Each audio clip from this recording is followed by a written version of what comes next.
স্বাধীনতা দিবসের অভিনন্দন জানাচ্ছি।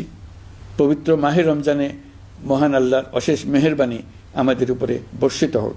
এবারের শবে কদরের পবিত্র রজনীতে মহান আল্লাহ যেন তাঁর সকল বান্দার মোনাজাত কবুল করেন তা প্রার্থনা করছি। একই সঙ্গে পবিত্র ঈদে সকলকে জানাই ঈদ মোবারক।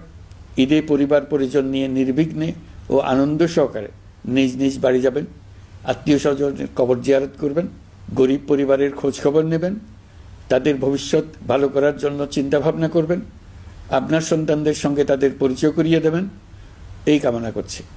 ঈদের জামাতে দলমত নির্বিশেষে সবাই যেন পরাজিত শক্তির সকল প্ররোচনা সত্ত্বেও সুদৃঢ়ভাবে ঐক্যবদ্ধ থাকেন, সেজন্য আল্লাহর কাছে মোনাজাত করবেন, এই আহ্বান জানাচ্ছি। সকলের জীবন সার্থক হোক, আনন্দময় হোক। মহান আল্লাহ আমাদের সহায় হন।